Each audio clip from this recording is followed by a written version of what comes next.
राजा कुंभ की पत्नी प्रभावती देवी से जन्मे भगवान मल्लिनाथ 19वें तीर्थंकर थे। वह वर्तमान समय चक्र की एकमात्र महिला तीर्थंकर है। स्त्री होते हुए भी तीर्थंकर बने। इसे आध्यात्मिक दुनिया के 10 अजूबों में से एक माना जाता है, क्योंकि जैन ग्रंथों के अनुसार आम तौर पर केवल पुरुष ही तीर्थंकर बन सकते हैं। आम तौर पर एक तीर्थंकर का विवाह हजारों रानियों से होता है, लेकिन मल्लिनाथ भगवान और नमीनाथ भगवान इसके अपवाद है। ऐसा इसलिए है क्योंकि वे अविवाहित तीर्थंकर थे। कुंभ उसका प्रतीक है। कुबेर उनके यक्ष देव है और अपराजिता उनकी यक्षिणी देवी है। साधु साध्वियां के रूप में अनेक हजारों अनुयायी थे। उन्होंने यह साबित करके सभी महिलाओं के लिए एक मिसाल कायम की है कि एक महिला भी मोक्ष में जा सकती है और सभी आसक्तियों मोह से छुटकारा पा सकती है। आइए अब तीर्थंकर भगवान मल्लिनाथ के रूप में उनके जन्म से पहले भगवान के पिछले 2 जन्मों की जीवन कथाओं के बारे में जानें। तीसरा अंतिम जन्म महाबल के रूप में और दूसरा अंतिम जन्म दिव्य प्राणी के रूप में था। तीर्थंकर होने से पहले अपने तीसरे अंतिम जन्म में मल्लिनाथ जी की आत्मा एक राजा थी जिसका नाम महाबल था। अपने नाम के अनुरूप ही महाबल बहुत बलवान और पराक्रमी था। उसके 6 दोस्त थे। उन 7 के बीच दोस्ती का बंधन इतना मजबूत था कि उन्होंने जो कुछ भी किया उसमें साथ रहने की कसम खाई थी। महाबल के वयस्क होने पर उसका राज्याभिषेक किया गया। उनकी शादी हुई और उनका एक बेटा हुआ। जब उसका पुत्र वयस्क हुआ तो महाबल ने उसे राजमुकुट प्रदान किया। तब महाबल ने अपने 6 मित्रों सहित धार्मिक कार्यों में समय व्यतीत करने लगे। कुछ समय बाद उन 7 ने दीक्षा ले ली। उन्होंने शपथ ली कि वे जो भी साधना और तपस्या करेंगे सब एक साथ और उसी तरह से करेंगे। उनमें से एक जो तपस्या करेगा दूसरे भी करेंगे। कोई कम या ज्यादा नहीं करेगा और न ही कोई पहले या बाद में शुरू करेगा। कुछ समय बाद दूसरों से अधिक बुद्धिमान महाबल ने अपने मित्रों को ठगना शुरू कर दिया। उन्होंने अपने 6 मित्रों के साथ तपस्या की। हालांकि जब तपस्या समाप्त हो जाएगी और अन्य 6 अपना भोजन करेंगे तो वह यह बहाना बनाकर अपनी तपस्या करना जारी रखेंगे कि उनकी तबीयत ठीक नहीं है। इस प्रकार वह अपने मित्रों को छलने लगा और उनसे भी अधिक तपस्या करने लगा। इस प्रकार महाबल ने स्त्री के रूप में जन्म लेने के लिए कर्मों को बाध्य किया।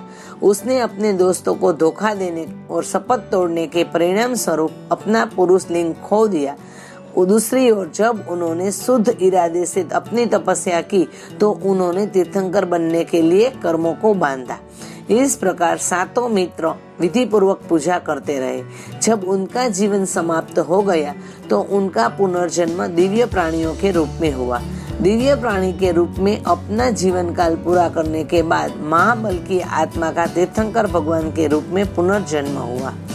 मिथिला के राजा कुंभ और रानी प्रभावती ने एक कन्या को जन्म दिया जिसका नाम उन्होंने मल्ली कुंवरी रखा। तीर्थंकर का कन्या के रूप में जन्म लेना अभूतपूर्व है। ऐसे में सभी हैरान रह गए। दूसरी ओर राजा महाबल के 6 मित्र विभिन्न राज्यों के राजाओं के राजकुमार के रूप में पैदा हुए थे। बड़े होने पर सभी 6 राजकुमारों को राजाओं के रूप में ताज पहनाया गया। मल्ली कुंवरी या मल्लिनाथ का जन्म और पालन पोषण बड़े प्यार और सभी सुख सुविधाओं के साथ हुआ था। उसकी सुंदरता अतुलनीय और वर्णन से परे थी। वह इतनी सुंदर और बुद्धिमान थी कि जो कोई भी उसे देखता वह तुरंत खो जाता। उसके पिता उसकी शादी करने के लिए चिंतित थे। दूसरी ओर महाबल के मित्र उनके राज्यों पर शासन कर रहे थे। उनमें से एक की रानी थी जो एक दिन भगवान की पूजा करने के लिए एक मंदिर जाना चाहती थी।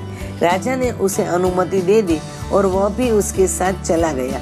जब रानी तैयार हुई तो वह इतनी सुंदर लग रही थी कि राजा ने अपने मंत्री से पूछा, क्या इस दुनिया में उसके जैसा सुंदर कोई है? मंत्री ने उत्तर दिया, आपको पता नहीं है, लेकिन जैसा आपने पूछा है मैं आपको यह बता रहा हूँ कि मिथिला नगरी के राजा की बेटी मल्ली कुंवरी सबसे सुंदर है। उसके साथ किसी की तुलना नहीं की जा सकती है। मंत्री ने उसकी सुंदरता का वर्णन किया जैसे उसने उसे देखा था। यह सुनकर राजा ने उससे विवाह करने की सोची। उन्होंने मंत्री से मिथिला के राजा को एक संदेश भेजने के लिए कहा कि वह अपनी बेटी से शादी करना चाहते हैं। दूसरी ओर दूसरे राजा की एक बहुत ही सुंदर बेटी थी। उसका एक बहुत ही आलीशान बाथरूम था। एक बार अपनी पुत्री की प्रशंसा करते हुए राजा ने अपने मंत्री से पूछा, क्या कोई और है जो उससे सुंदर है? मंत्री ने मलिक कुंवरी की अतुलनीय सुंदरता के बारे में बात की और कहा कि उनका बाथरूम उनसे ज्यादा शानदार है। यह सुनकर दूसरे राजा ने मिथिला के राजा को संदेशा भेजा कि वह अपनी बेटी के साथ शादी करना चाहता है। तीसरे राजा के राज्य में एक श्रावक था जिसकी भक्ति से देवता भी प्रसन्न थे। उन्होंने उसे एक जोड़ी झुमके दिए। श्रावक ने एक कान की बाली राजा कुंभ को मलिक कुंवरी के लिए दी और दूसरी इस तीसरे राजा की बेटी को। राजा ने श्रावक से बालियों के बारे में पूछा और उसने पूरी कहानी सुनाई। फिर बातचीत में उसने मलिक कुंवरी के सौंदर्य का वर्णन किया। इस प्रकार राजा ने उससे विवाह करना चाहा और राजा कुंभ के पास विवाह का प्रस्ताव भेजा। चौथे राजा के राज्य में एक कलाकार था। उस कलाकार के पास एक महिला का चित्र बनाने की शक्ति और कौशल था। एक बार उन्होंने मलिक कुंवरी के पैर का अंगूठा देखा। इस छवि को ध्यान में रखते हुए उसने अपनी पूरी तस्वीर इस तरह खींची जिसे राजकुमारी वास्तव में उसके सामने खड़ी हो। कलाकार ने चित्र को एक बगीचे में रखा। मलिक कुंवरी के भाई मलिक कुमार ने यह देखा और सोचा कि वह वास्तव में वहाँ खड़ी है और वहाँ से भाग जाती है। बाद में उन्हें एहसास हुआ कि यह सिर्फ एक तस्वीर थी। उसने कलाकार को डांटा और पूछा कि उसने उसे मूर्ख क्यों बनाया। वह बहुत गुस्से में था कि उसने कलाकार के हाथ काट दिए। कलाकार इतना निराश हुआ कि वह दूसरे राज्य चला गया। यह चौथे राजा का राज्य था। कलाकार ने सारी घटना राजा को बता दी। यह सुनकर राजा ने राजा कुंभ के पास विवाह का प्रस्ताव भेजा। अब आती है पांचवें राजा की कहानी। एक तपस्विनी थी जो राजकुमारी के राज्य में कुछ दान लेने आई थी। वह उस दान को किसी ऐसे कार्य में लगाने वाली थी जिससे आसक्ति बढ़े। वहाँ मौजूद मलिक कुंवरी या मलिनाथ ने तपस्विनी से इस बारे में चर्चा की और उसे बताया कि वह जो करने जा रही है वह सही नहीं है और वह बुरे कर्मों को बांध देगी। यह सुनकर तपस्विनी मलिक कुंवरी से इतनी निराश और ईर्ष्या करने लगी कि उसने एक ऐसे राजा से अपनी शादी करवाकर बदला लेने का फैसला किया जिसकी कई रानियां होगी। तपस्विनी राजकुमारी के राज्य को छोड़कर पांचवें राजा के राज्य में पहुंची। उस राजा के पास बहुत ही सुंदर और गोरी रानियां थी और उसने उनकी सुंदरता की प्रशंसा की। हालांकि जब तपस्विनी ने राजा को बताया कि मलिक कुंवरी सबसे सुंदर है और किसी को भी उसके साथ तुलना नहीं किया जा सकता, जो राजा ने राजा कुंभ को विवाह के प्रस्ताव भेजा। अब आती है छठे राजा की कहानी। एक बार मलिक कुंवरी ने गलती से अपनी कान की बाली तोड़ दी। उसने फिर इसे सुनार के पास भेजा, लेकिन इसकी मरम्मत नहीं की जा सकी। क्रोध में आकर राजा कुंभ ने उसे अपने राज्य से भगा दिया। सुनार तब उसे छठे राजा के राज्य में गया और उसे यह घटना सुनाई। इस बातचीत के दौरान सुनार ने मलिक कुंवरी के सौंदर्य का वर्णन किया। राजा ने तत्काल राजा कुंभ के पास विवाह का प्रस्ताव भेजा। इस तरह 6 राजाओं ने, जो पिछले जन्म में मलिक कुंवरी या मलिनाथ के 6 दोस्त थे, राजकुमारी के लिए शादी का प्रस्ताव भेजा।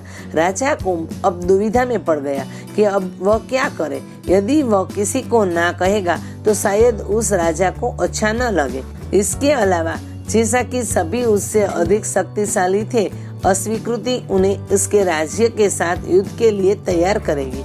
हालांकि राजा किसी भी राजा को हाँ नहीं कह सका। जब राजा कुंभ ने सभी प्रस्तावों को अस्वीकार कर दिया तो 6 राजाओं ने मिथिला शहर पर आक्रमण कर दिया। अवधि ज्ञान की मदद से मलिक कुंवरी ने 6 राजाओं को अपने पिछले जन्म के 6 दोस्तों के रूप में पहचान लिया। इस प्रकार उसने अपने पिता से कहा कि वे चिंता न करें और उनमें से प्रत्येक को केवल एक संदेशा भेजे। इसके बाद वह बाकी व्यवस्थाएं देख लेगी। मलिक कुंवरी खूबसूरत होने के साथ साथ बेहद बुद्धिमान भी थी। उसने एक स्वर्णिम जीवन प्रतिमा बनाने का आदेश दिया जो शरीर के आकार और रूप के संदर्भ में उसे बिल्कुल प्रतिबिंबित करे।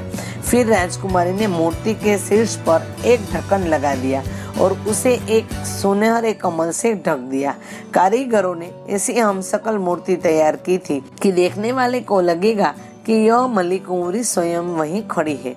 राजकुमारी प्रतिदिन भोजन करने से पहले खोखली मूर्ति में एक भोजन का निवाला फेंक देती थी। इसके साथ ही मल्लीकुंवरी ने विभाजन वाला कक्ष बनाने का भी निर्देश किया। उसने सोने की मूर्ति को इस कक्ष के बीच में रखने को कहा। कक्ष के 6 दरवाजे ऐसे बनाए गए थे कि इनमें से किसी भी दरवाजे से कोई भी मल्लीकुंवरी की स्वर्ण प्रतिमा को देख सकता था, लेकिन यह नहीं देख पाता था कि अगले दरवाजे पर कौन है।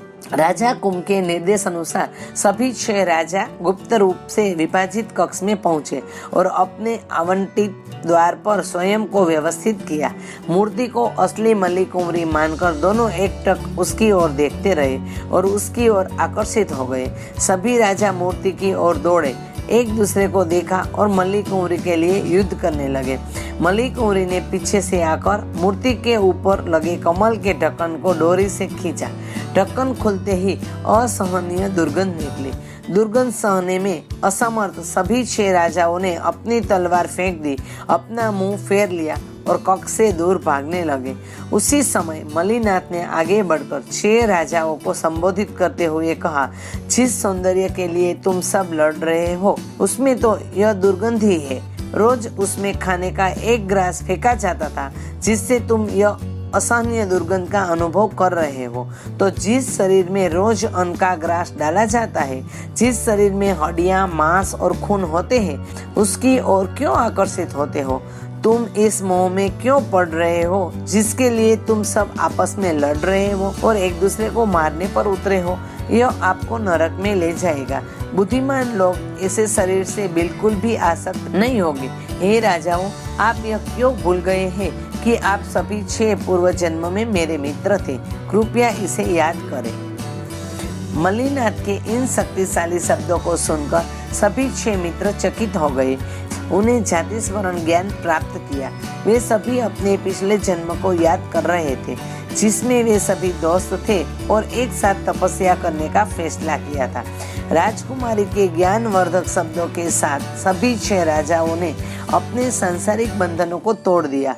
वे मल्लीनाथ के प्रति कृतज्ञ थे, क्षमा की भीख मांगते थे और जो कुछ भी वह उनसे करने के लिए कहेंगे वह करने के लिए तैयार थे। उसने उन्हें अभी के लिए अपने अपने राज्यों में लौटने के लिए कहा और कहा कि जब सही समय आएगा तो वह उन्हें बताएगी कि क्या करना है। यह मल्लीनाथ भगवान की कहानी वास्तव में ज्ञानवर्धक है।